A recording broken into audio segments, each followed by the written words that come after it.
Hey everybody, thank you so much for tuning in to this week's episode of Hot Takes with Billy Biz, where we talk about Terminator 3, Rise of the Machines. Now, before we get to the show, I just want to make a note. This is the first time that I have done a Skype recording for the show. I had a little bit of technical difficulties, so the audio quality is just from the actual in-app recording of Skype, so it's not quite up to the standards of what you would normally expect from the show, which is usually done in a studio. By no means do I think it's unlistenable, but I just wanted to give you a heads up that this is more like a Skype call, but I'm telling you, this is one of my favorite conversations that I've had. We get really not just into Terminator 3, but the whole Terminator legacy and how Terminator 3 kind of ties it all together. I have an amazing guest for you, so thank you so much for listening and enjoy our take on Terminator 3, Rise of the Machines. Warning. The following podcast features views and opinions that are likely to trigger the extreme fanboys and fangirls who disagree with them. Listener discretion is advised.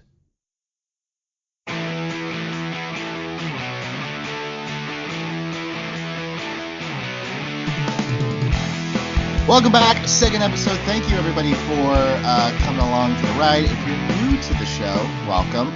Or if you were here last week with Mr. Ed Greer, talking Justice League, one of my favorite guys, talking about one of my favorite episodes, definitely check that out. But today, we are here because we are talking about the future. The future is written, it is set, because it did happen. We are talking Terminator 3, Rise of the Machines, with one of my favorite people. Now, a lot of you guys, coming from the Collider world and the Screen Junkies world, you may not know this guy, but I guarantee you, if he was here in LA, you would see him all over your screens every week. So you guys get to be one of those cool kids that say, oh, I knew him before he was one of us. Welcome the hardest working man in comics, Mr. Victor Dandridge. Hello. You were one of my oldest friends. In fact, I typically like to do this show in the studio, but I'm breaking my rule to do Skype because your opinions, you and I have been up and down that Comic-Con road, and maybe I'm speaking out of turn, we're good friends that agree on very few things. Absolutely. And it's one of those things where I think what makes it so interesting is our perspectives always come from very interesting points where we might not agree, but I don't know if we can ever say that either one of us is wrong. Exactly. The best part. That's what this show is all about. Terminator 3, Rise of the Machines. Now, the Terminator franchise, near and dear to a lot of people. Mm-hmm. Terminator 3, this was much anticipated, at least at the time. So before we dig into what we thought about the movie, I always like to give a little bit of context about how the movie came about, because as we saw with Justice League, the context of that movie was doomed before it ever hit the screen. Was it ever?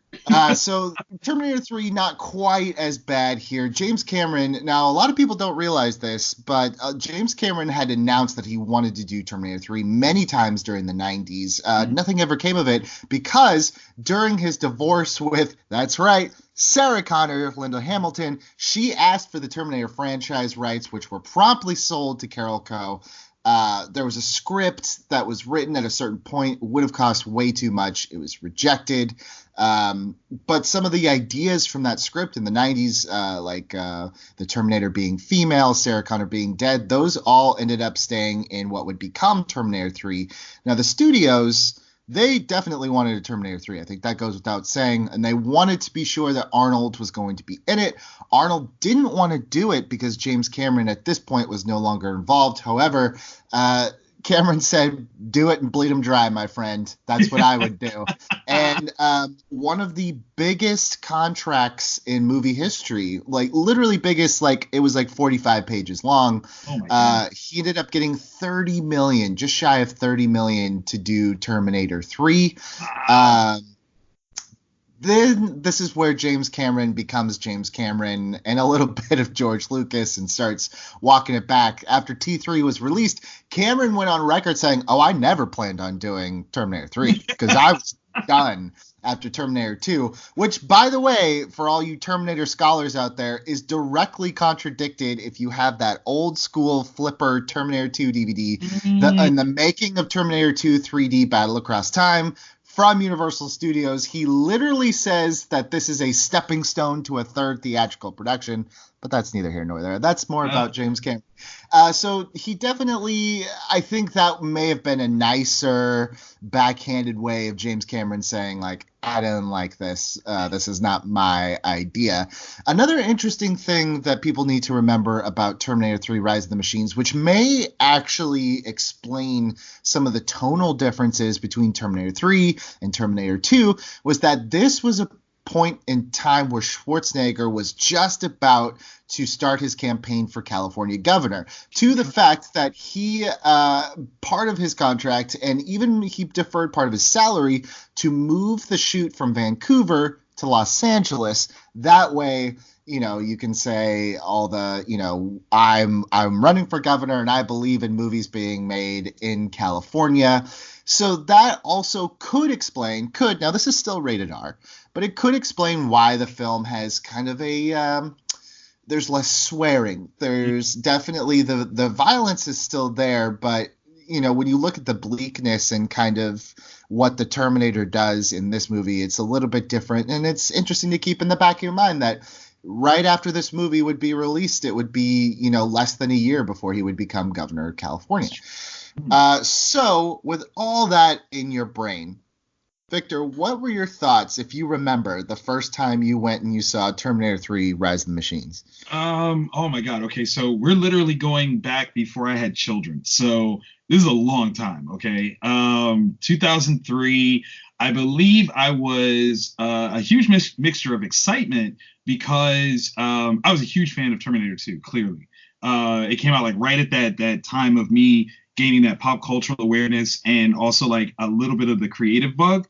So there are a lot of things that really matter to me from T2. So T3, it was looking at all of the different things that they're setting up. You know, you got a female Terminator for the first time. That's awesome. Arnold is coming back, presumably in another good guy role. The biggest question for me, though, was how do you top T1000? You know, like, I get that this, you know, particular Terminator is supposed to be an advanced, you know, TX. She seemingly has weaponry that T1000 doesn't have. But truly, how do you top liquid metal polyoleo, whatever he says? Like, that's the thing that I was most interested in because, you know, that's the hard part. I wasn't aware of exactly when the story was going to take place. I wasn't sure if they were going to do, you know, super contemporary. Are we technically going back in time? I wasn't sure because clearly we had, you know, surpassed the 1997 Judgment Day date and wasn't sure where it was going. So it all centered around the villain in this one for me. Let's talk about the villain. Let's talk about the TX for a minute. One thing that really struck me about the TX in this movie, and one of the first things I was like, okay, I can get on board with this. Mm-hmm. When you think about the two movies that preceded it, Skynet has lost. In a very interesting move on James Cameron's part, and when you think about budgetary, why it had to be this way, the first thing that we ever learn about the enemy in these movies is that they already lost. It's over. They are going back in time to try to win retroactively, which I've always loved that about Terminator. But when you think about their plan was to wipe out John Connor, and they've tried twice, and they've failed twice. So by the time that we get to Terminator 3, in my opinion, I'm like, how did Skynet take over? Because clearly they are the stormtroopers of computers. Like they keep missing their shots. So one of the things that Terminator 3 does that I really like is that they broaden the strategy of Skynet a bit. I love that the TX's mission is not to kill John Connor. Mm-hmm. I love that her mission is, we can't find John, we can't get John, so let's start taking out John's cabinet, more or less. And I think immediately just that little choice shows that Skynet at least has a little bit more strategic value than what we've seen thus far. You're not wrong. And in that same vein of a genius move, I also think that it sets up one of the biggest paradoxes of the movie. And it's the notion that okay, we get the idea, of course, that you can't change fate, but the TX is actually successful at least 3 times, right? Like, or at least or twice. Is it 2 or 3 times? No, she kills Jose Barrera. She kills Right? the 2 kids at the house. Exactly. Yeah, so 3. At least like the first death should have already changed time because those people didn't exist now. And then, the second and third death should have changed things even more, but they definitely are still on a linear track that doesn't change anything. And it's like, well, as genius as that move is, it ultimately proves irrelevant because it doesn't stop, change, speed up, or anything as it should, because clearly she's actively making changes. Unlike in the previous 2 installments, where the goal was obviously Sarah before John is born or even inseminated, and then after John is alive, those things don't change. Therefore, the future outcome is what it is. But by changing like early on, at least 3 people's deaths, things should have happened where no one knows what's right or wrong now. Not even that's speculative because we don't know at that point.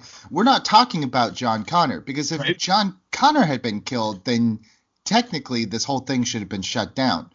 But when you take out Jose Barrera, when you take out Bill and his sister, they're just captains or whatever in John's army. We're not 100% sure. Who knows? Like, the idea could be that a TX, the reason why we didn't send a TX back to 1991 was because Jose Barrera stopped the manufacturing of TXs and that plant was destroyed and shut down. I'm just saying, like, look, there's a million different reasons, but I also think if you're going to apply the time logic, right, which is difficult. Which is difficult, but let's just say, for the sake of argument, because you did it right off the bat, and I appreciate that, because I definitely think a lot of people say, well, Terminator 2 ended it so well, why would you do this again? It's like, well, if you're going to apply that time logic, then John Connor should have disappeared the moment that Terminator went into the vat of molten lava.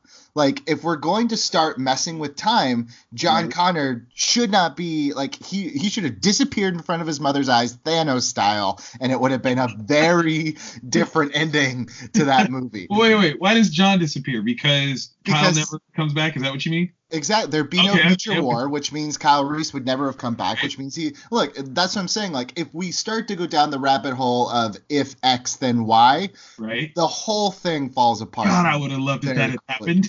Yeah, right? What a bleak ending that would have been for Terminator 2. My God. But honestly, I love Terminator 2. I will never have, like, a bad thing to say about it. But imagine the dramatic impact it would have had if that was a choice Sarah would have had to make, the future or her son, you know? And that was something that, exactly, like, dude, it's something that never... Why didn't we write this? Come on, man. I know, back in time. Let's fix that. So look, the time travel is always going to be problematic, especially because we kind of, like, I'm not a physicist. I don't really understand all of the things, but I do think that this movie... the movie closes that gap because it's like now you can go back to Terminator 2 and be like, well, the reason why John wouldn't disappear is twofold. One is that because Skynet is not gone. Mm-hmm. And 2, this is another thing that I think about too, and it's not something I would have thought about at the time, but especially where in our current climate and knowing what technology is available, right. If you destroy the building in which Skynet is being created, there are off-site backups. That is true. And I know it's not the theatrical cut, it's James Cameron's special edition cut. We watch Miles working on this thing at home, clearly meaning it's remotely available. So the idea that it's like, Judgment Day was postponed, someone started Skynet again. No, Skynet was never fully erased. Like, there's no way it could have been. We watched a dude work on it from home. We all know the story of Toy Story 2 and Pixar, where that Pixar servers all went down, and luckily someone had a copy at home. That's Skynet. And what do you do?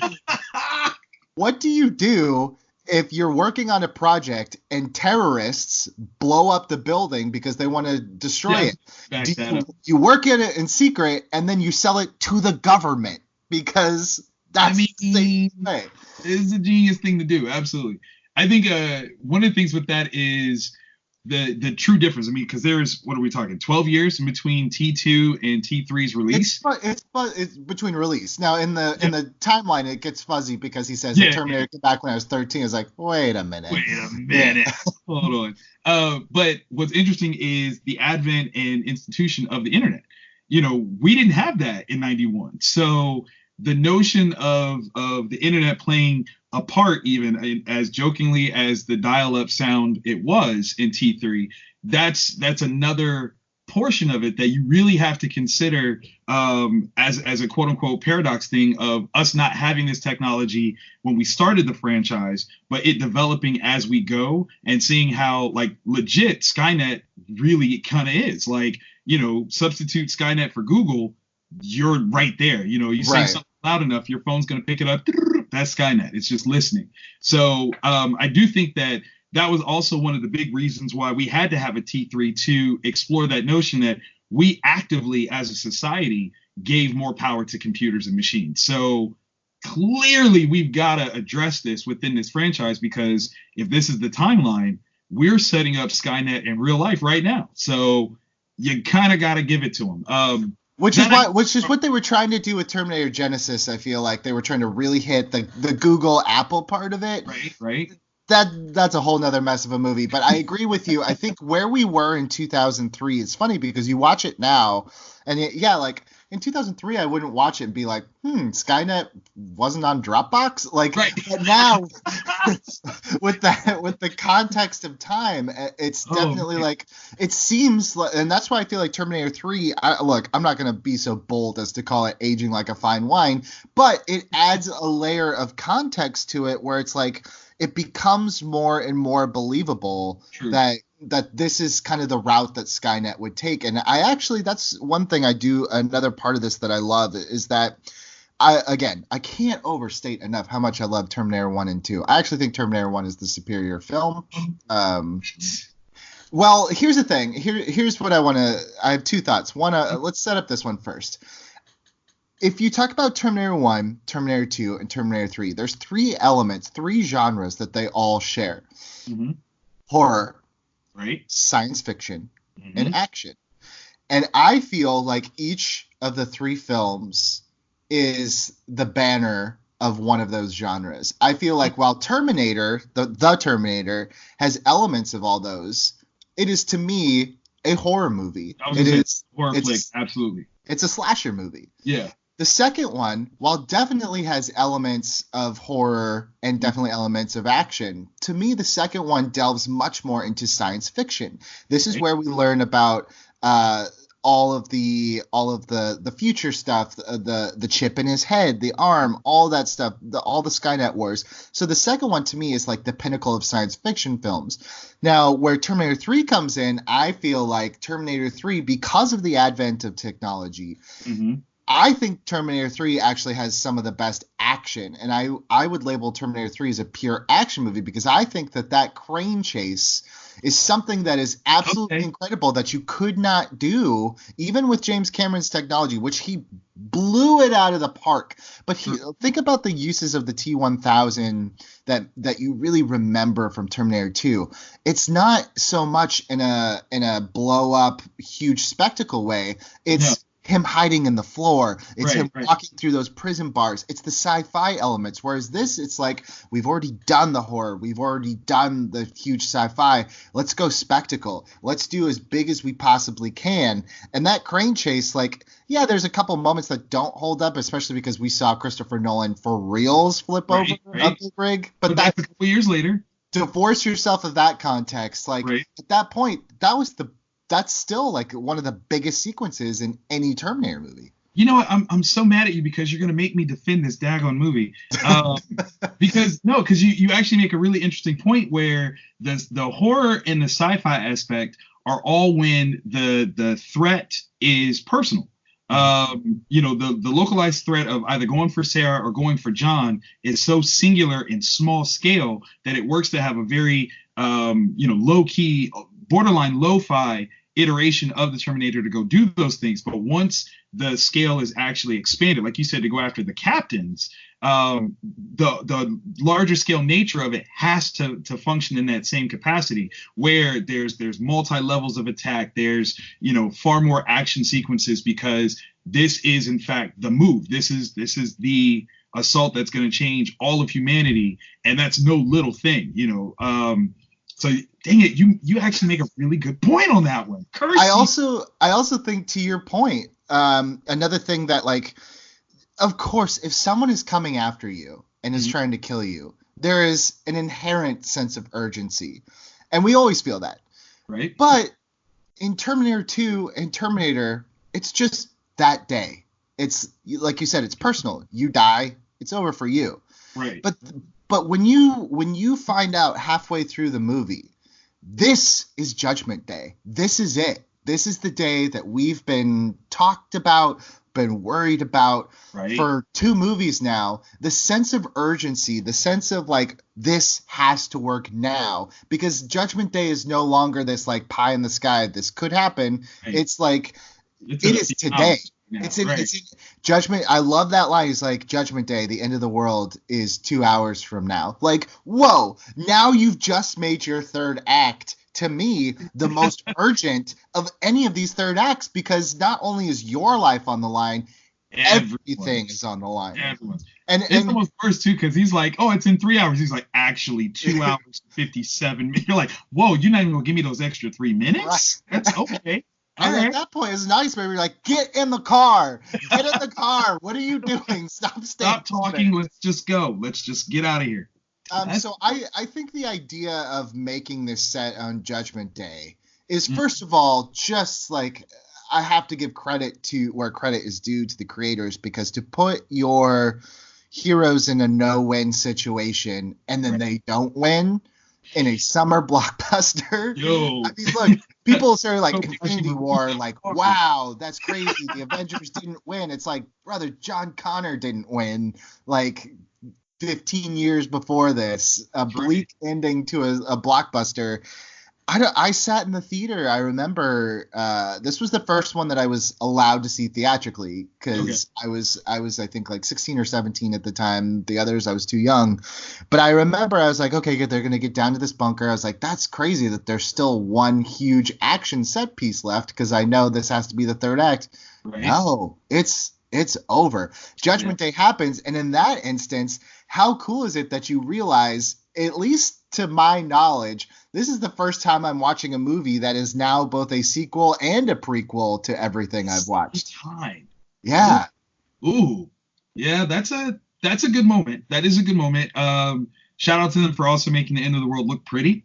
Which I've seen them use that nuke footage they used it in Smallville. They've used it. It's like the Apollo 13 launch footage. Like, they got it right. Let's just use that. Let's actually, you know what's funny? There's a movie with what is it, Udo Kier, and I can't think of what the movie is, but it actually reuses the footage from Terminator 2 at the building where they're fighting the cops. They actually reuse that footage, which is like, that was the first time I'd ever seen that actually happen. I got to look that up and send it to you, because you'll crack up laughing like, oh my God, this is clearly Terminator 2. There's Cyberbang. Yes, like there's no question about it. It's absolutely hilarious.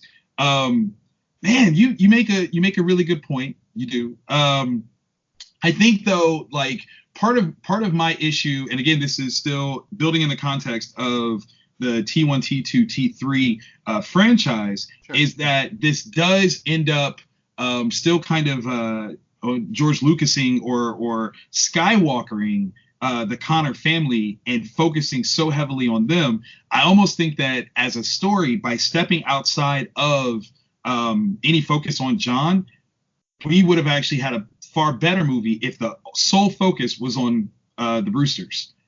If that was it, then this movie would be far more enjoyable, because it still seemed like they were trying too hard to recapture what T2 had done so successfully. What are your thoughts?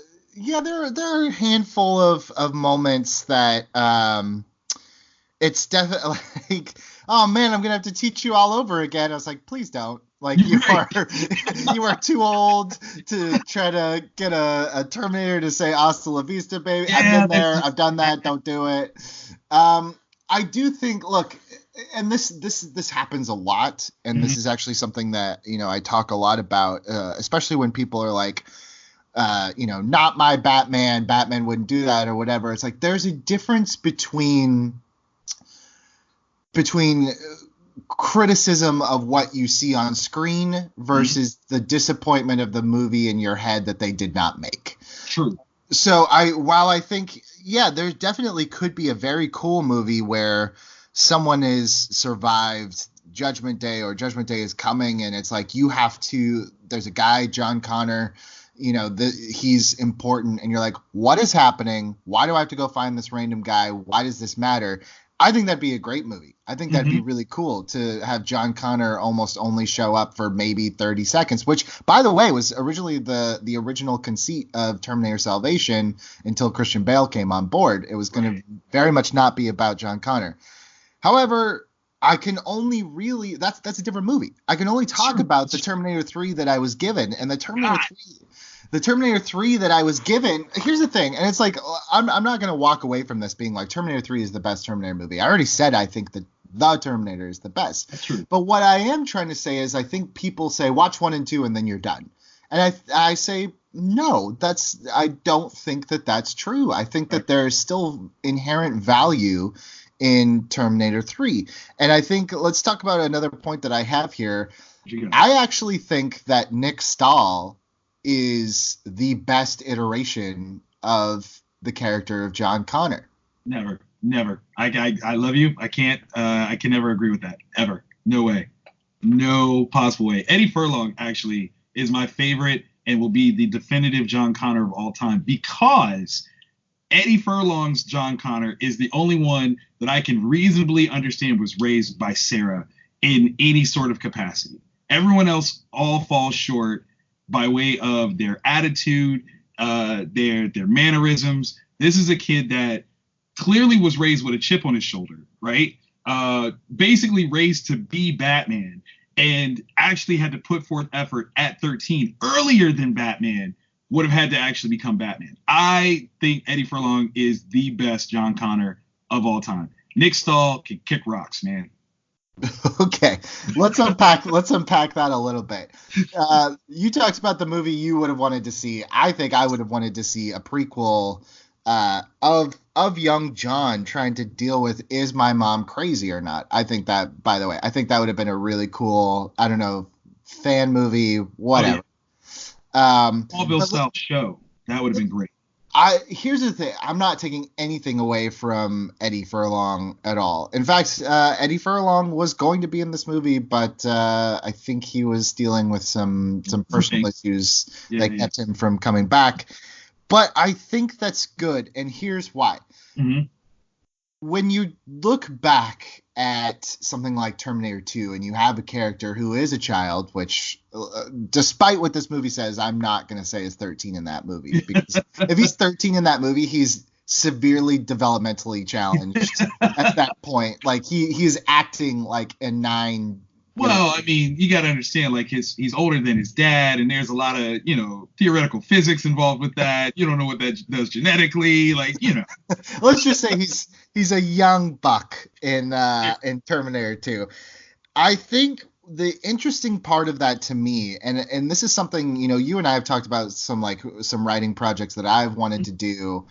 I think that there's something very interesting to me, not about like these characters that we love that have been through these like crazy big experience. John watching like his foster parents get killed and like being chased by a robot. It's like, that's all interesting. That's all cool. But to me, the more interesting part is like, what does that do to you when this is over? And here we get to revisit John and see the PTSD that John has suffered because of what he went through as a kid. And I think to me, it's like when you go back and you look at this like brash little kid that's like, I'm up for anything. I'm gonna take down Skynet, whatever it takes, I'm gonna do. And then you see kind of what a beaten down, broken man he became because he couldn't ever get over this fact. And again, this is why I love that Judgment Day has to happen, because it's like my whole life built to something. And then you tell me that like my tortured existence as a child, everything I went through actually is never going to happen. Like, what does that do to you? That screws you up. And I love that we meet John at this point in his life where he's aimless. He's wandering. He's like, I was put on this earth for a purpose that no longer exists, but I still have the fear, the trauma from it. Yeah. And I think that's such an interesting place to start with this guy. Like, it's an interesting take on the reluctant hero, which to me is the most tired trope in anything is I don't want to be a hero. But when you come to it with like, I keep saying divorce yourself of the baggage of the first, but when you come with the baggage of the first, what an awesome place to start with your character. Someone who has already lived the trauma of something that has even yet to happen, but you're told it's not. Like, it's just all these emotions going through him, and you see this like zombie look in his face, especially at the beginning when he's just sitting on that bridge with a beer. It's like, what a tortured dude, and we haven't even started yet. So what's weird to me is as an individual, I don't fully understand things like PTSD. I will openly say that, first and foremost, no clinical background in it whatsoever. But there always seems to be like this, this idea of like causality with PTSD. And I never really got the understanding of the causality for him from that, because the amount of time that we would have both before and after the presumed Judgment Day, I think he had a lot of time to deal. And it seems very strange to me that in all of the preparations that Sarah Connor went through for him, that psychologically dealing with what is expected, whether it comes or not, wasn't one of them. Because that's the thing that I'm like, that's got to be crazy, because she should have suffered the exact same thing when Kyle Reese goes back in the first one, is like, look, your kid is going to be this, great savior of humanity. She's like, I'm a freaking waitress. Like, I don't even know what you're talking about, let alone can, foresee that I'm going to be responsible for teaching this to someone. If Sarah can do it, then I can't see, particularly after T2, when John is specifically in her care, that she wouldn't have done that same thing for him. If he had never found her, I would 100% agree with you. But by her being there with him that whole time, I can't really grasp that notion that makes sense to me. And that again could be, an inherent lack on my part. But for me, it's always been this weird sort of misrepresentation of who he should be at that point because of what he's actually experienced. He went through the time period of not having his mom when she was locked away and everybody's like, she's crazy. So that's the time period when you have the most self-doubt. Clearly, everything that I was raised to believe can't be true because it doesn't make sense and blah, blah, blah. And I'm a kid and impressionable. And that's why I believed it, because my mom told me. But then all of a sudden, at this very key critical point in his life, everything that he's been told is proven true. And then you get to keep moving forward for years with the woman that taught it to you and trained you up and showed you all these things. I can't see him going back into a self-doubt place. Well, here's the thing. A couple things. First of all, look, neither of us are psychologists, psychiatrists, whatever. But to say, like we see all the time, like Vietnam veterans still suffer from PTSD. Like, even veterans that went over to Iraq, that was, in some cases 15 years ago, and they're still dealing with PTSD.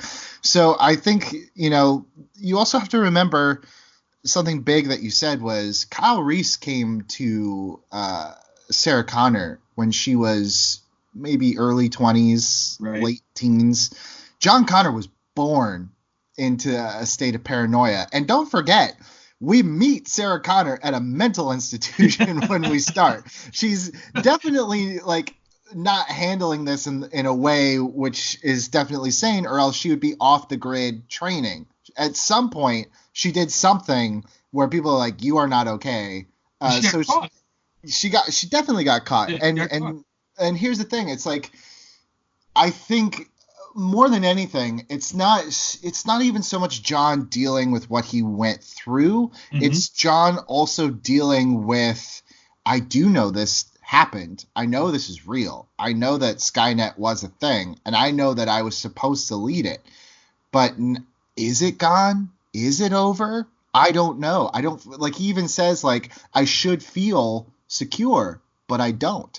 And I think that's the thing. It's like, if you were built, like if I told you starting when you were a kid, hey dude, a nuclear apocalypse is coming, robots are going to take over, and you're the only one that can stop it. So I'm going to do whatever I can to protect you and train you your whole life. And then when you turned 15, I was like, okay, it's over. Don't worry about it. Never mind. Like, would you really just be like, okay, good, now I can start to build a life? Or would you always in the back of your mind be like, but how do we know that it's not coming back? And am I still the one that has to stop it if it does? Like, there's a lot to it. There's more to it than just the surface level.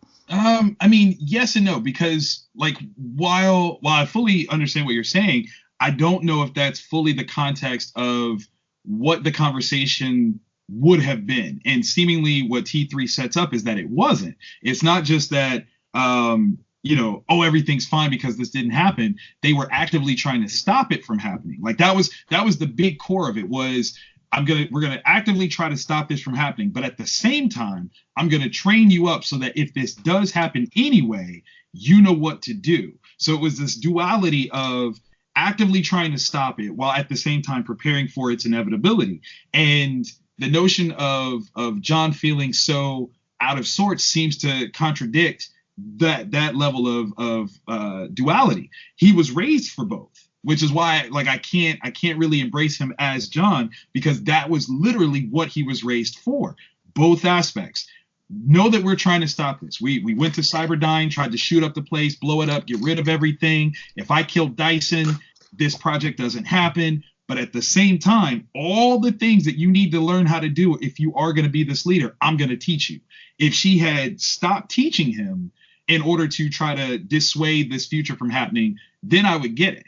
But the fact that she basically accounted for both things, he should have both things accounted for. And that was the thing that I just couldn't, I never could get behind that. Because again, like we see with Sarah in particular, after she died in accordance with her will, and she even died after Judgment Day was supposed to happen, she still had a bunch of weapons tucked away just in case. So that's why like the sense of him wanting to be like, I just really don't know. I can't abide that, because his mom, who really helped raise him from T2 forward, was all about the just in case. Don't sleep under any circumstance. Yeah, I guess. Look, I see your point. I don't disagree. I think at a certain point there just has to be this like John is his own person, True. And it's one of those things too where it's like, because Linda Hamilton decided not to come back, and I understand why. Right. We also don't know how Sarah dealt with life after what would have been Judgment Day. So again, there's, because we pick this up so much later, I guess there's all you can do is like speculate where John has been or what he's been through since that day, August of 1997. But for me, I do enjoy. You're so great. I do enjoy this. I don't know. There's something very just like melancholy and sobering about this idea that like this biggest fear of your life is gone and you're told it's gone and you stopped it. But then what if one day it just came back and you're just like, oh no, like, is this ever going to end? And almost like, I wonder if like Judgment Day to, this would have been a cool thing to do, and they didn't. I understand why it's too hard to do and it's too much, but wouldn't it have been cool if Judgment Day was like a relief for John, that it's like, at least I know now, like, the path that is going to happen. And it's just like, for me, I think of my personality type and I hate not knowing. So it's like, if Judgment Day happened, I'd be like, all right, at least I now know. Yeah, exactly. It's a Mr. Last moment. He's like, I know who I am. I mean, it's almost like Judgment Day and John Connor are linked, and one without the other really loses impact either way. That's a good one. Let's talk a little bit. We've talked a lot about John, but we haven't talked really at all about the man behind the Terminator franchise, Arnold Schwarzenegger. Yeah. What are your thoughts on the T-850? Not the 800, the 850. It's a step backwards in so many different ways, because he, for the first time in this whole franchise, truly acts robotic. From the way that he moves, from the shoulders, the head turn, everything about him is caricaturized as not understanding what it's like to be human. And it's such a weird idea that an upgraded model has less capacity to fit in to our current, state of being. I think that's probably the weirdest thing for me in this movie, is his performance is, but hearing the backstory of, get what you're going to get. I don't want to say that he phoned it in, but he definitely gave a uber stiff performance from what he had done before. I would never believe that this was a real person, ever. Watching this again, I definitely think back half of the movie, he feels more like a Terminator than the first half. The first half of this movie feels like Arnold Schwarzenegger is doing an impression of Arnold Schwarzenegger. Yes. Which is very, like, mind-blowing to think of someone doing an impression of themselves. But it is very, like, I can feel him trying to get back into that mode. And I do think, like, I really think with the action scenes, like, when the Terminator is doing what the Terminator does best, I feel like that's when it's like it clicks again for me and it doesn't feel odd. But some of those early scenes, and it's not just the humor, because if you remember, the bad to the bone thing is also just a weird, like, for me, humor choice in Terminator 2. I get it. I don't like it. So, like, the humor thing doesn't even bother me. It's more some of the exposition is just like when he's explaining the hydrogen fuel cells in his body. It's like, all right, this is like, I get it. In Terminator 2, you were the exposition dump because you are the only character that knows anything. But this was like, okay, now you're like over. I don't know. It was written weird. He played it weird. But I will say, I get a laugh every single time when he's like, relax. When she's like, his eyes and everything are just so funny to me. That's the other thing. There's a couple times where these Terminators, and Kristanna Loken, she does a great job as the TX, but there's a couple times where, like, they were given the directions of, like, emote something, which was very strange. Like when she figures out that, which, by the way, I love that all Terminators, doesn't matter what your mission is. If John Connor's in the room, your mission changes. Yes. But when she gets like an orgasm, when she figures out that, she's like, like, that's like a machine wouldn't do that, know? Weird. Well, I guess the thing that really makes it weird is, like, it made sense in the moments prior of sorts when she kills the lady that has Hercules, and she's trying to identify who she just killed. That makes sense for her to lick the blood. The moment that she sees a random, bloody thing on the floor, she's like, I'm gonna lick that too. That's when you're like, you guys are nasty. Like, whoa. So we can bet that all Terminators have AIDS, right? Or some sort of disease, Hep C. That's what we're doing. All right, that's cool. Yeah, there's no indication of like, yeah, you're clearly you're aware that you're in some sort of medical facility. Would Right? you stop and just analyze every blood sample in there? Right. 'Cause you could have been straight licking dog blood. Yeah. No idea. I mean, I get it, but I also like I said, maybe this is the runner of this movie. For every moment that annoys me, there's also a flip side. It's like, I hate that you like get off on John's blood. That's a weird thing, but I love the idea that your mission parameters get thrown out the window when John Connor is around, because I think that's what Skynet would do. It's like, look, we have to do these other missions, we have to win. But if you find yourself in the room with John Connor, throw out the game plan. Absolutely. Which is something that you have to think about. Like you would, like as humans, we're like, yeah, no brainer. But these are robots, so it also, again, even just very slightly with something as small as changing the mission parameters, gives us another idea that yes, Skynet is strategic. Like there are strategies in place to protect the future that they are about to create. And again, like it seems like no brainer, but those are the little moments in this movie that I appreciate. See, but that's part that goes back to why I feel like we should have some sense of things changing once she is successful with the first 3 kills. Because as you're killing things, the parameters should start to shift. But what could change in that timeline? Like all the changes would come to things that we like. I would hate to like show. Now we're talking about like future bookends or something where it's like Days of Future Past, where we see something in the future change to know that it worked. I think we just like it would just rip away from the narrative that we're telling. To me, I think it depends on how you approach it, because okay, so in the span of what we see in terms of who she's supposed to go after, it's the cabinet members, it's the captains of John Connor. I would say that there should be a hierarchy within that function. And so maybe the first one that she goes after is Miss Brewster. And if she fails, then she starts at the back of the list to work her way up. So you're getting rid of those people that could move forward, because if you recognize and go, okay, if I kill somebody at the top, then someone from the bottom just works their way back up there. So I'm going to switch gears and I'm going to try to start at the bottom so that there's not people that can take their place as I keep moving up. And then ultimately what you get to is, all that I have left is Brewster. Oh, look, here's John Connor. Like, then it becomes this whole hierarchy that leads to why the Connor family is so important, and not just a happenstance sort of thing. It's always this focus that we're going to try to dismantle John Connor's network however we can. We try with his mom. The bloodline's too strong. We can't get to them.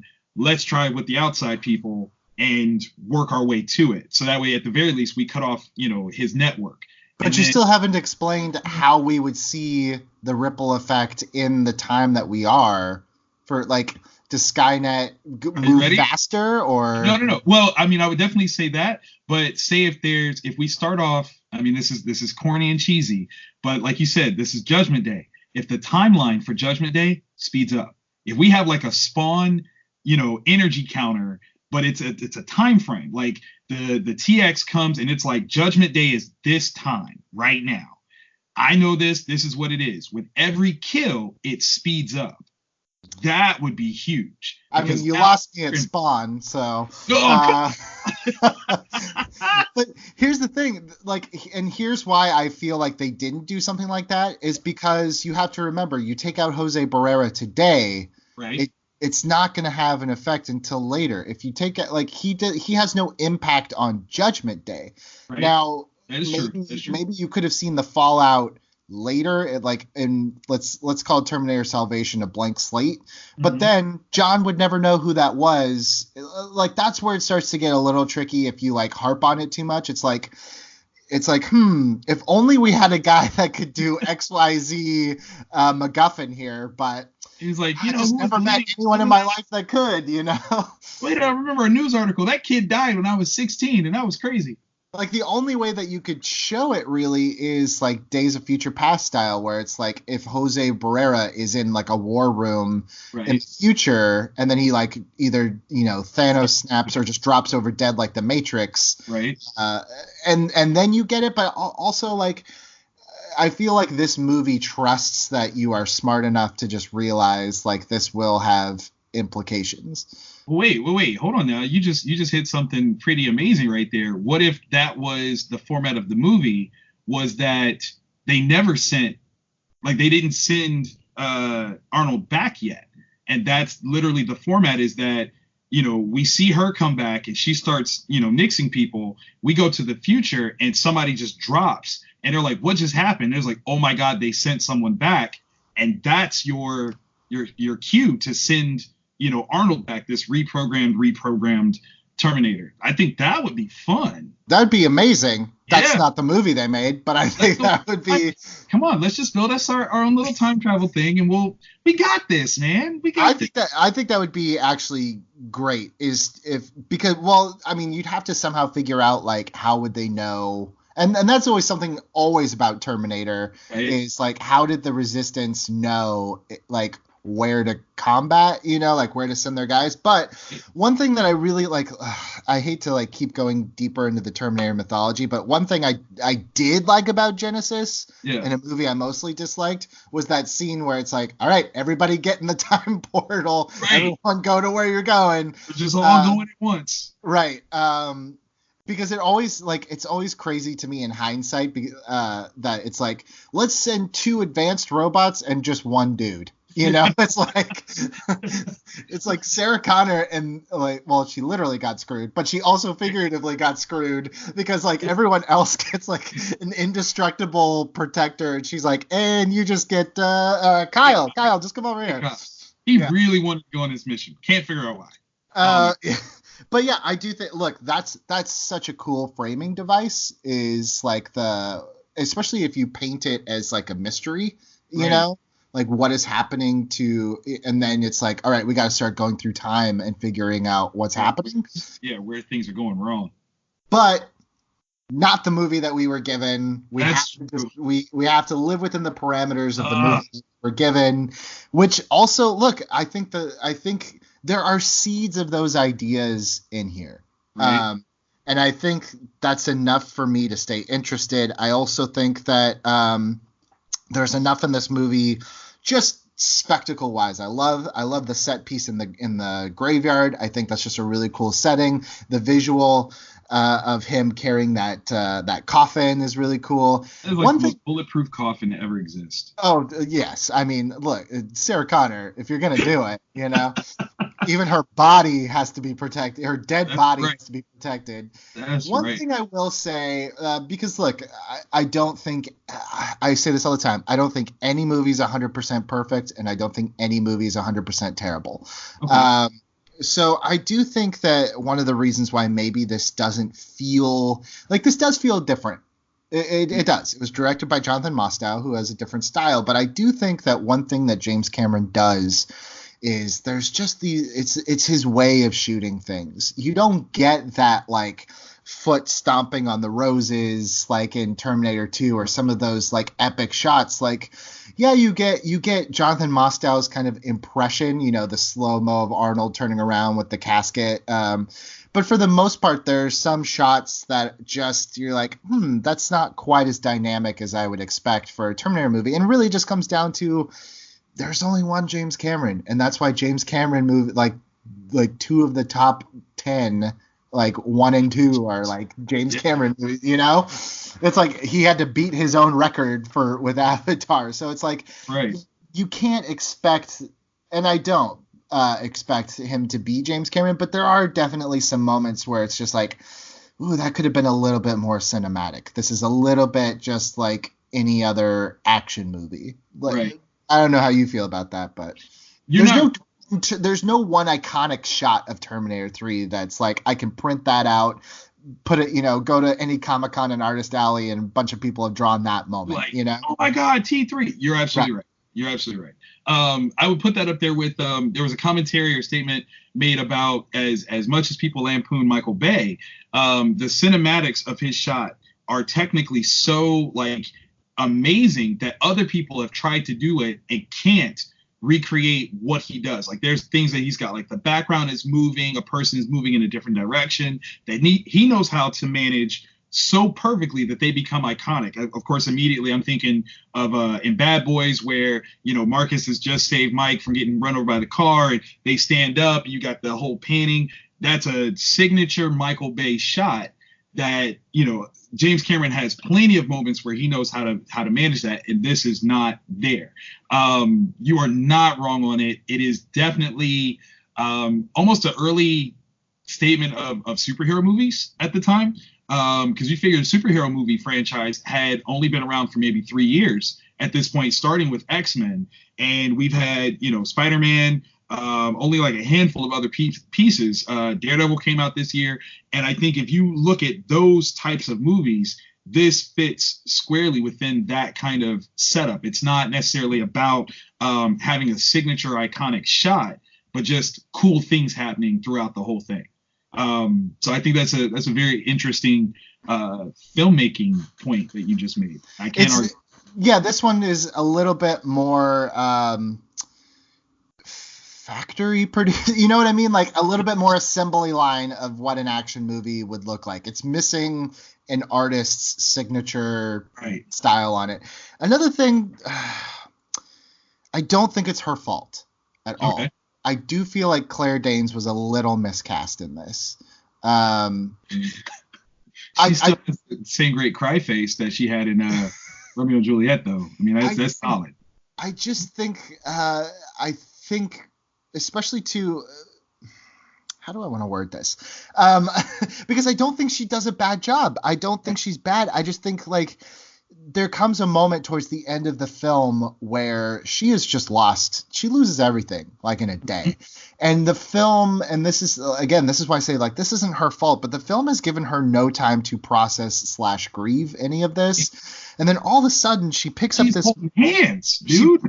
She picks up this machine gun and just takes out a hunter killer. Right. And he goes, "You remind me of my mom." And I'm like, there's nothing about that moment that is earned whatsoever. It's like a female shooting a gun in pure rage mode for 3 seconds is not what Sarah Connor was at all. It's like, I get that eventually you guys are going to be married and it's going to come together. But I think that moment was just too forceful. Like grabbing the hand at the very end, like that felt very real to me, because it's like, we are watching the end of the world together. Look, if I was with you, I'd probably like hug you or put my arm on you, just because it's like, we might be the only two humans left. And now, even if we're just like decent friends or whatever, you're now my brother in this. That's know? That's right. But I feel like that one moment, it's just like, you remind me of my mother. It's like, first of all, gross. Like, what a weird, gross thing. If I said that on the first date with my wife, I would not be over. I know we're on a date, but I'm going to swipe left on you right now. And, like, please don't say that. Also, too, like I said, like, just a very unearned moment for her character. Right. That just, it's like, I get it. You lost a lot. This is you, like, starting to, like, accept the situation and fight back. But it was, I don't know. That to me is, like, the one moment, like, more than talk to the hand that makes me cringe. Is you remind me of my mother. And he says it like, it's like Nick Stahl knows it's a bad line when he says it too. He says it.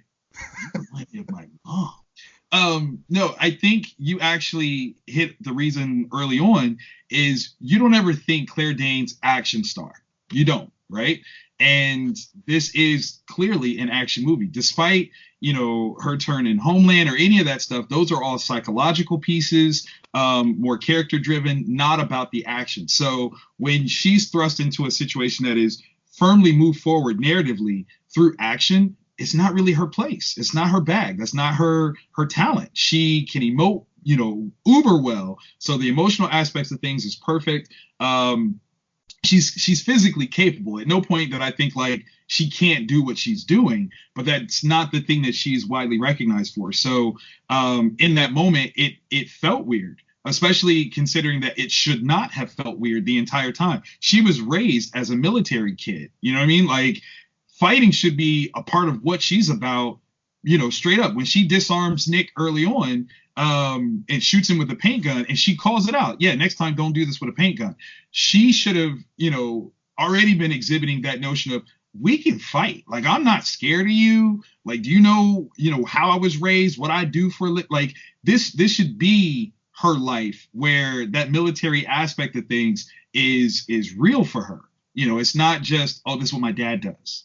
I totally, you make such a good point, because I forgot, like, she knows just by looking at it that's not a real gun. Exactly. And then all of a sudden she becomes like a damsel for most of the movie. And when you think about it, again, like, this is why I say, like, I don't blame Claire Danes. It's just this character only serves to be a link to Robert Brewster, which then only serves to get them to a bunker. So it's like, she is more of a plot device than she is like a fully formed character, which is a bummer, because they do kind of the same thing with the same character in Terminator Salvation, where it's just like, she's like, oh, I was a vet, so I can totally do a heart transplant. Don't worry. It's like, what? It's not the same. I don't think the anatomy quite matches up. Not quite. I mean, also she has another cringeworthy line that's just like, oof, stop. Is at the very beginning when they're trying, like, first of all, again, everything I dislike, there's an element of it that I do like. I love the idea that we plant the seeds early, like, none of the technology is working.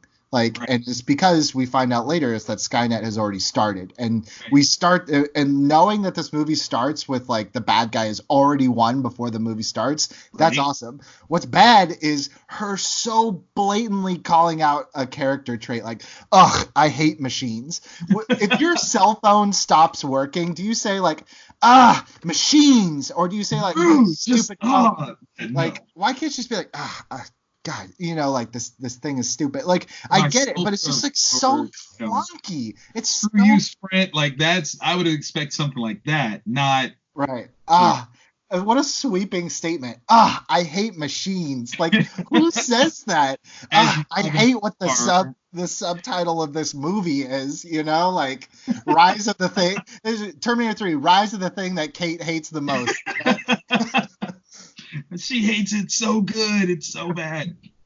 So again, like, that's like a perfect encapsulation of this movie for me. Like, anything that's like, there's usually it's wrapped in an envelope of something I'm like, that's cool. I like that idea.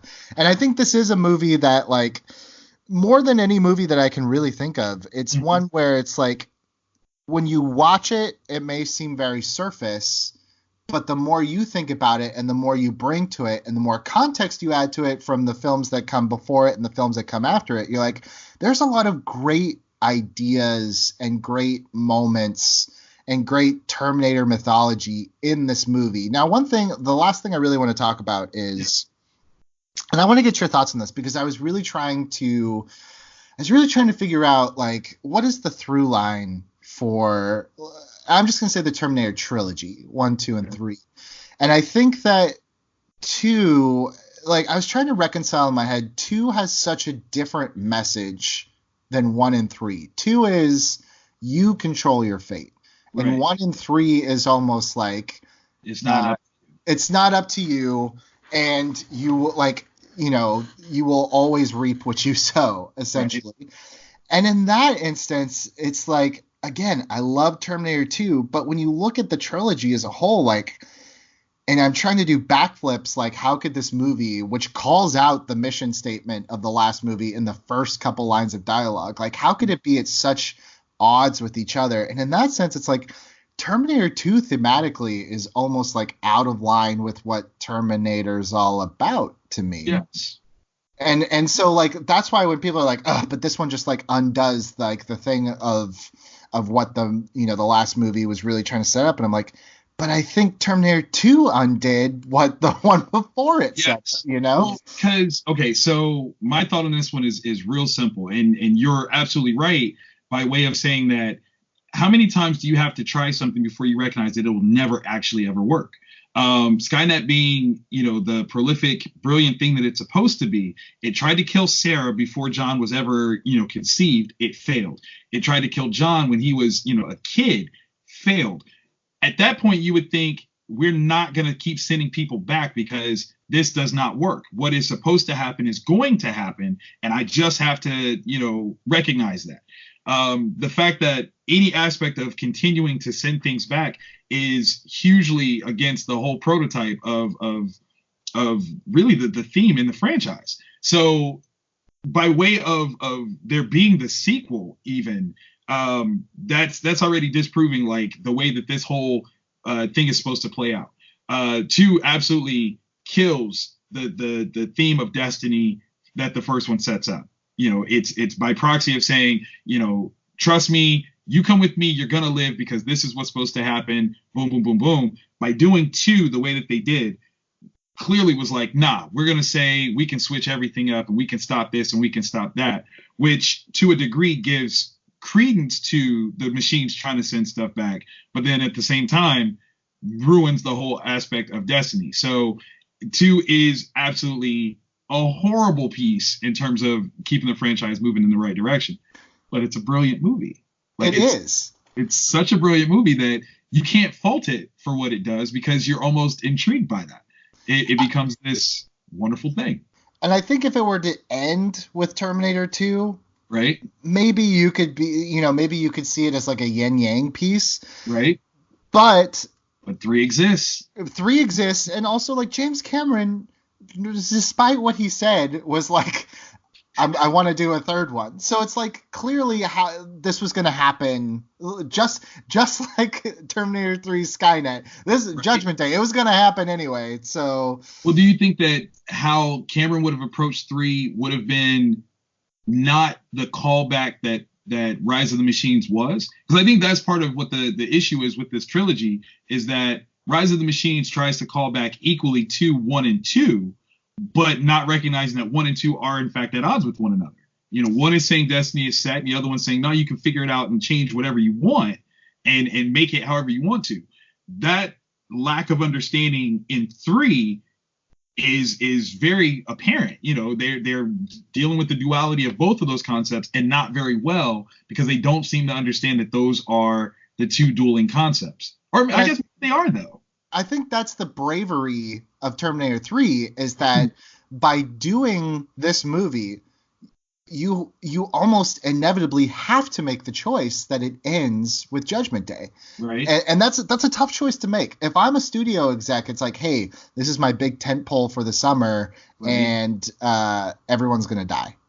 I'd be like, no, get out of my office. No way. Leave. But by doing this, you are saying that the only logical thing to happen is for the worst case scenario to finally happen. And I think that's braver to me, to close the loop, to make some of the inconsistencies in time travel make sense for Terminator 2. I think it also is just like, look, I get the happy ending or the ambiguously happy ending of Terminator 2. Right. But that's at odds with the nihilism of the concept of we created our own worst enemy. And I think it speaks more to us as humans. And kind of there's a bit in Terminator 2 where John sees those kids playing with the guns. He's like, we're doomed, aren't we? You know, like, and he's like, it's in your nature to kill yourselves. Right. And I think that's what Terminator 3 picks up on, is like, we can have the best of intentions, but one way or another, we are always going to be our own worst enemies. We're always going to have this it's almost like, pardon my hyperbole here, but I feel like Terminator 3 brings these ideas in this world to almost mythical, biblical proportions of, like, this now becomes like Greek mythology of, like, Icarus reaching for the ball or for the sun, you know, like rolling the ball too close to the sun, like, or you know, like almost like a biblical parable where it's like, no matter what, no matter how much warning you get, no matter how many times that you see the outcome, like, because of your flawed, sinning human nature, this will always be the outcome. And it could come in different forms. But I feel like that's more in line with the Terminator that we get off the bat than it is with Terminator 2, where it's like, but if you really want to, you can change this. It's like, and this movie says, sure, maybe you can, but deep down, human nature doesn't really want to, you know? So let me ask you this though: is it that was a theme not just of the movie and the reason why they were doing this, but it was actually a larger marketing piece from Warner Brothers that year? Because again, 2003, you had both Matrix sequels come out. This one comes out in the middle, and it's all about this inevitability of what's supposed to happen. And clearly, they were putting a lot of money on the Matrix sequels panning out, huge dividends. And here you wrap in this other pro-machine, pro-robot franchise right in the middle, because you had Reloaded came out in May. This comes out in July. I think Revolutions comes out in like November. So you kind of have this theme that Warner Brothers was playing with in 2003. Maybe that also had a weird sort of, kind of push behind it, where it wasn't just about the the Terminator franchise. I mean, sometimes like you see this with Disney a lot, where you'll go and you'll see like a Star Wars, and then you'll see a Marvel movie, and then it's not till later you're like, hey, they both kind of had this weird connection. Yeah, with like a weird runner. That's interesting. Maybe. But I also think like these two franchises, Matrix and Terminator, are both like, they're both tackling the exact same thing, right, from pretty much the exact same angle. I do think it's interesting. I never thought about it, that in both Terminator 3 and Matrix Reloaded, and Matrix Reloaded has a very long scene that calls it out. It's like, choice is an illusion. You already made your choice a long time ago. Right. And I think, but ultimately that just strengthens the case of why Terminator 3 is more important than people think it is, because it's like, now we're dealing with like the philosophy of choice, right? Something that was brought up in other Terminator movies, but now this movie is like providing another. Yeah. Like, I think, again, I'm not trying to say that this movie is great, is like this great think piece that like we've all been sleeping on. My point of view has always been, you can't just watch Terminator 1 and 2 and then throw this out as if it doesn't exist. I think this one validates its existence. I think this one proves that it at least belongs in the conversation. And yes, it has a ton of shortcomings, and it's never going to stack up cinematically, just from the language of film. It's never going to stack up to what Cameron did. But I don't think that means that it's by any means like a bad movie. I mean, as we started talking about this, I did, concede that the true error of this movie is the comparison to 1 and 2. And that's, on its own, which is hard to embrace, because clearly you don't see this movie without seeing 1 and 2. I mean, hopefully you don't. To separate it is difficult, but not impossible. And you make really good arguments to its benefit. It does fit within the trilogy, if for no other reason than because it exists, and therefore you have to accept it.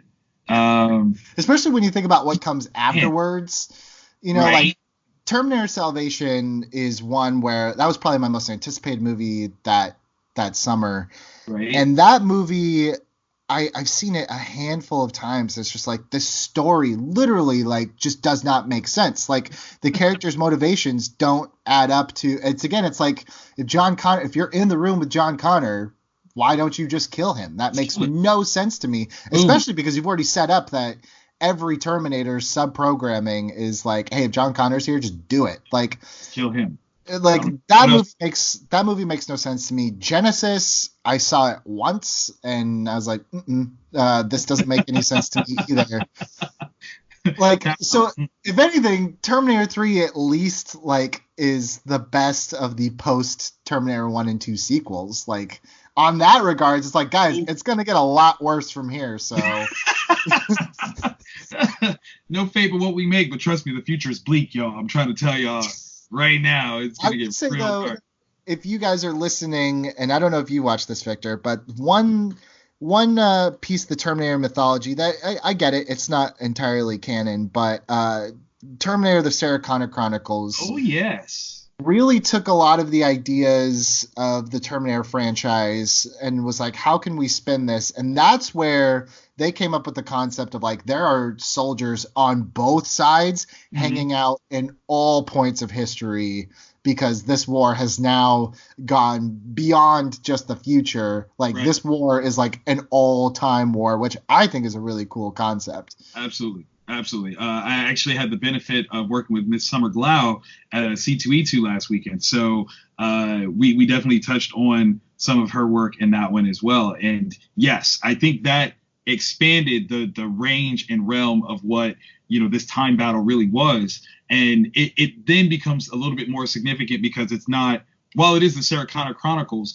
it shows you that it's not just about the Connors, which is, I think, the thing that as everyone's talking about this next trilogy of Star Wars movies and that not focusing on the Skywalkers, I think that's important. Like when you see the scope of this whole thing and remove it from just this one familiar context that we know and see that it's a huge thing, I think it adds to the greatness of everything. I think definitely the Marvel Cinematic Universe did that once they launched Guardians of the Galaxy.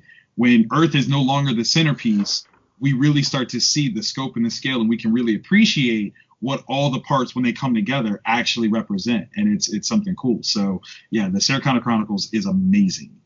Yeah, I love that show. And even they kind of like they play up some of the ideas in Terminator 3, especially, I guess, spoiler alert, is that Sarah gets sick.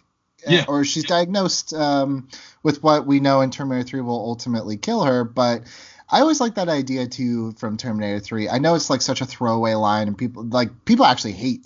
They're like, after all that, Sarah died. I'm like, yeah. That's like she's still a person. Yeah, exactly. It's like finally, like I think that's actually more poetic than like her being an old.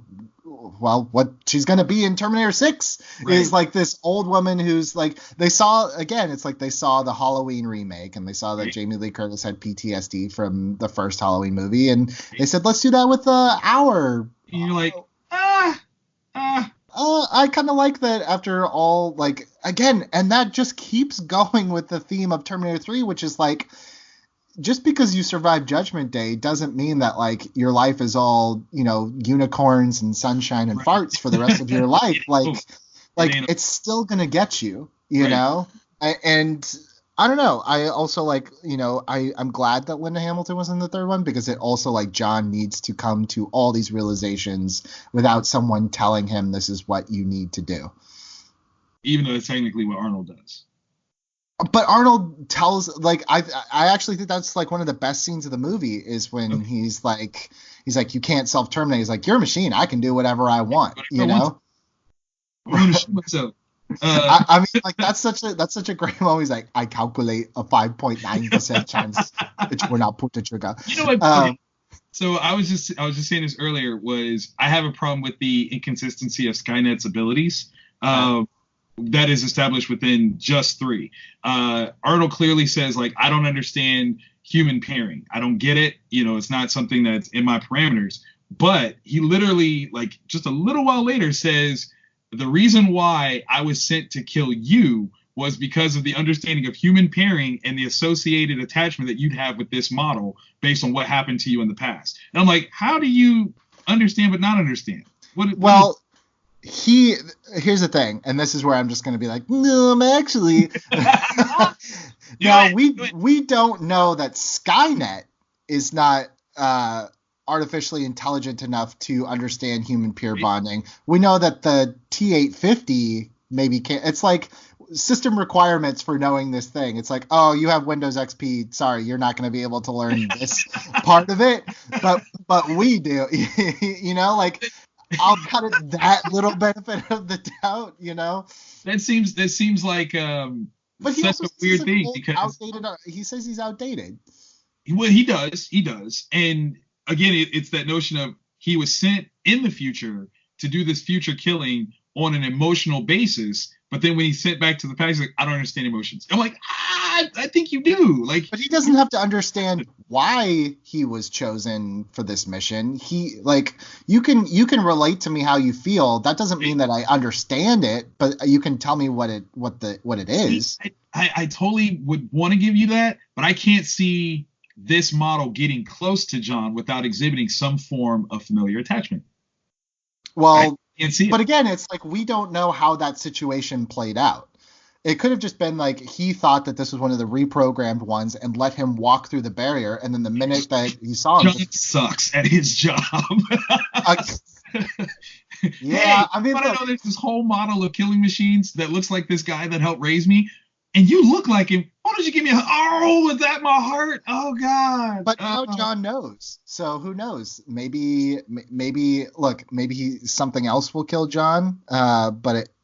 Or look, secretly, if John you really want to do some backflips and some gymnastics to try to fit in Salvation, the original ending of Terminator Salvation was going to be that John Connor was killed, right, and that Marcus was going to, and thank God that was going to basically have his skin grafted to look like Christian Bale, and John Connor would have been like Batman. He would have been like a symbol more than an actual person. So in that instance, it would have been the T800, not the 850. So again, it would have been inconsistent because it would have been a different model, but it would have been Arnold that had killed him. That's true. So maybe, I don't know. This is where it like starts to fall off a lot. Oh man.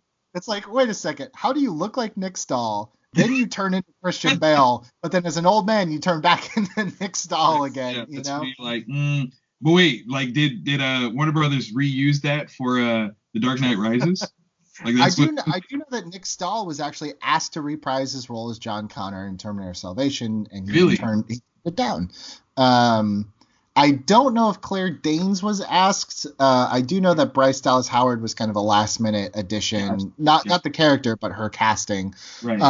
But also interesting too that like obviously they cared enough about that character to, in some capacity, include her in the future story. So, look, the Terminator mythology is always going to be kind of wishy-washy at best, and time travel is always going to be difficult. There's always difficult questions. There's always, no matter how good you do it, paradoxes that come up. Like, someone just brought this to my attention the other day. I was like, I didn't even think of that.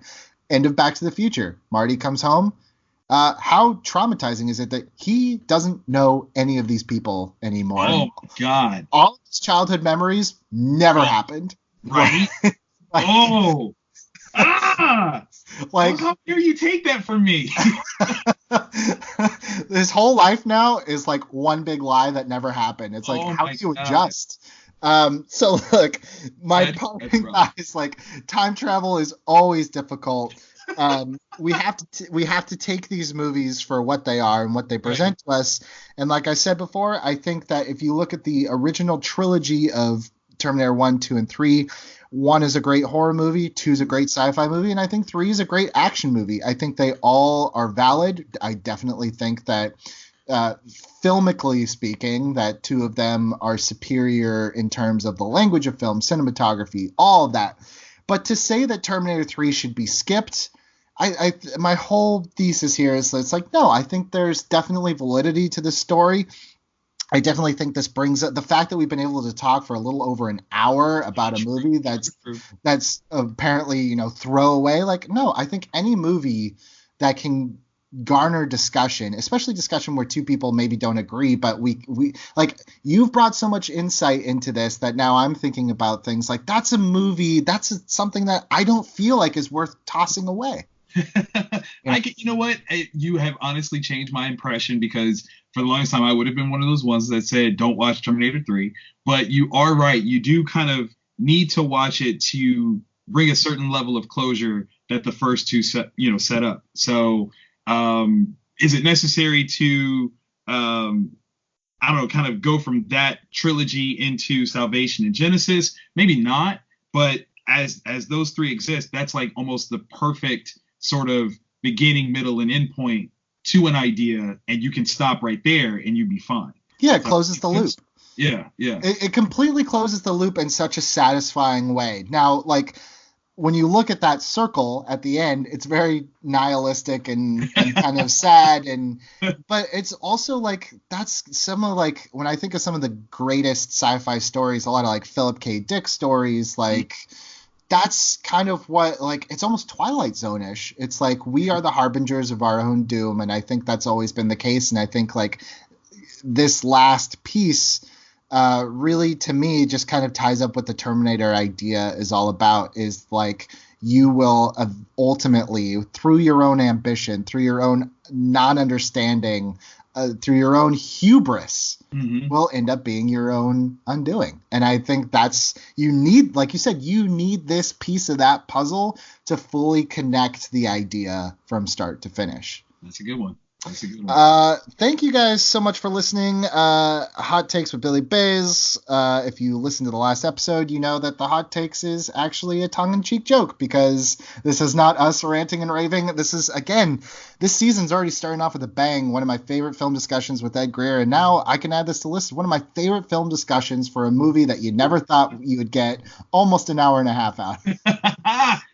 Victor, you are the hardest working man in comics. I've had the privilege to be able to get some insight in some of those comics, but tell the people, because I said in my last episode, when I said that you were going to be on the show, I said, if you guys don't know this guy, he will quickly become one of your favorites. And I want people to know if they dig what you've been talking about, because clearly you have a storyteller's mind. What do you got? Where can they find you? Tell them a little bit about some of the stuff that you do, because I think you do some cool stuff. So I'm Victor Dandridge, a self-publishing comic creator through my imprint, Vantage In-House Productions.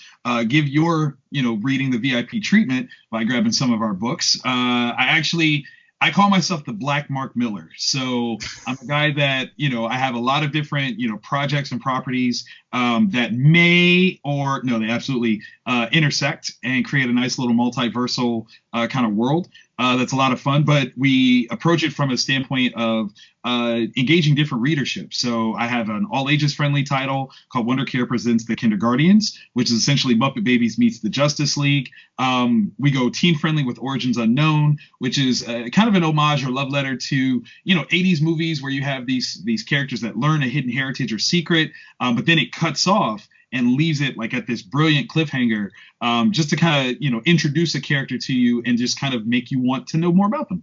Then we have The Trouble with Love, which is my most critically acclaimed title to date, which features an adultering Superman, dun dun dun. Which was actually the first one of yours that I read, and I want to tell you guys, like, especially in this age of like deconstruction of superheroes, I feel like sometimes people try to do the whole Alan Moore Watchmen, Frank Miller Dark Knight, and it's just like the worst version of themselves. I would recommend, if you want a true deconstruction of a superhero, this is the one that I read, and I was like, I like this guy. I don't like what he did, and I'm at odds with myself. And I had a very long talk with you, and I was like, I'm disappointed in you, but also thank you for this story. This is so great. Why? Because that was one, not to spoil the very, very end, but when you came to that realization about the reality of this story, when we were talking about it, I felt the pain that you went through with the realization, where you're like, I just knew it was this thing, and then when you came at it from this way, I was like, oh my God, I have to rethink everything. This is not what I expected. And this one, actually, we've got the sequel to it, Never Too Late. Issue 1 just dropped last week. It premiered at C2E2. So this one's actually going to be a 4-parter that expands further and actually, apropos, deals with time travel. So we're gonna deal with some of this paradoxical sort of ideas and try to see if I can make all this stuff line up like I needed to. Then we have a more mature title called The Samaritan, which is kind of, if you saw the first 3 episodes of Marvel Netflix's Luke Cage series, that's essentially a multi-million-dollar commercial for my book. I just didn't have to pay for it. So if you like that, just read The Samaritan and just enjoy it because it's fantastic. And we also have Old Crazy and the 40 Ounces of Death, which is my love letter to Quentin Tarantino and Sam Jackson movies. And we actually, in a weird sort of way, I always have to explain this. when I wrote it, it's also a love letter to a very little known film called Leonard Part 6, which is a spy parody series before Austin Powers, starring dun dun dun Bill Cosby. And I know, right? So don't come at me yet. The whole thing about this was there was only Part 6. Parts 1 through 5 don't exist. They never existed. I don't know if there was ever an intention for them to exist. Just Part 6 exists. So with Old Crazy, I wrote book 4, and Brian Moss, a very talented local artist, did the artwork for it. Books 1 through 3 don't exist. And the whole thing is an experiment to see if you actually need the full story to appreciate it. Back in the day, you know, when you would get books through newsstand editions, sometimes you would catch them in sequence, sometimes you wouldn't. And that's how a lot of people's comic collections actually started, was just a bunch of random books that they just enjoyed. And I kind of want to see if we can get back to that, because I do feel like readership has become so accustomed to starting at the beginning and going through the whole process as it's delivered. We've lost something. We've lost some of the magic of just getting parts of a story sometimes and appreciating what we got. And with this, I did 2 Hood to Be True editions that are trade paperback versions of 1 through 3 that are 100% blank. I'm inviting people to write their own iterations of that story and lead into what issue 4 ultimately tells. So I'm all over the place with my creative stuff. I actually just wrapped up a Kickstarter, not for making books, but for funding a program that I do called You Create Comics, that brings comic books into the classroom to help engage students with something a little bit more fun, a little bit more pop cultural. I was a kid that didn't like to read, not your typical books, but once I got into comics, I became an avid reader, writer, artist, the whole nine. So I'm using my background as a basis for this story that says sometimes you have to step outside the box that we're, used to in terms of education and engage people and students on a different level. So with this Kickstarter, which just wrapped up just shy of a month ago, we actually funded being able to go into 15 schools affecting 3,000 students with You Create Comics projects. So we're going to have kids making comics in my own backyard, and I'm so excited to do that. In addition to that, I'm a co-host for Hall of Justice podcast, which is available on YouTube, on iTunes. Sorry. I actually think we just got rated number 8 on the film and TV listing for podcasts in the U.S. So shout out to Seth Everett and Underdog Sports Network for that one. Maybe I can get the rub from you guys. I mean, come on, I got you, man. I'm gonna talk you up big. We actually just dropped our early spoiler-filled review of Shazam. I love Shazam. I don't know when people are listening to this, but Shazam is great. I'm gonna be back on this show to talk about Shazam at some point because I did not know. I mean, well, let me be fair. I enjoyed the movie. I laughed a lot, but I'm an old school Captain Marvel Shazam fan, and this movie is not for my ilk. I will happily separate that. I'm also on the weekly internet review series Black, White, and Red All Over, which is on YouTube, and that's one where every week we are going to Comic Town, a local comic shop, and reading a couple of books and giving non-spoiler reviews so that you know what to get when you're walking into the comic shop. You're getting some good stuff. So again, I'm all over the place. You can find me at Vantage In-House on pretty much every form of social media because I'm all about that branding, baby. Dude, you guys thought I was joking when I said hardest working man in comics. The plugs were longer than the discussion that we had about Terminator. But no, look, a lot of people ask me for, like my opinions on things. Obviously, if you're listening to the show, you think either you love to just scream at the car at what I say, or sometimes, some people agree with me. But I do think, look, if you want to know my recommendation for like where should I start if I want to read any of these things, please order, buy, I don't know if it's digital, if it's print, whatever you got to do to get The Trouble with Love, because I would love to eventually get enough people to read that one where we can do an episode just about that comic. Heck yeah. Because I definitely think if you're a superhero fan and you're kind of tired of some of the deconstruction, that is deconstruction in a way that you haven't seen. I promise you, I still haven't seen it. Batman killing someone is not deconstruction. That's just a different interpretation. But like I said, thank you so much, Victor. Guys, thank you so much for demanding that I do a season 2. It actually means a lot to me that someone out there cares what I have to say, and my wife appreciates it because she's tired of hearing me just talk to her about things she doesn't care about. Coming up still this season, like I said, I didn't want to tease too much because I wasn't sure, but I can say Deadpool 2 is coming your way. Iron Man 3 is coming your way, and a special episode around Infinity War, or not Infinity War, what are we calling this next one? Endgame. Avengers Endgame. Coming around Avengers Endgame, me and Mrs. Business will be doing our official rankings of our favorite Marvel movies. That's right. I had my wife watch every single Marvel movie, and if you thought I had some hot takes, just wait till Mrs. Business comes on the podcast. Thank you guys. Rate and review this so when you type in Billy Business into iTunes, I'm the first one that comes up. It is a crime that an economics podcast comes up. No one wants to listen to that. Actually, that guy's probably really cool. Also, go buy all your Victor Dandridge comics. Thank you guys so much for listening. I will see you guys next week.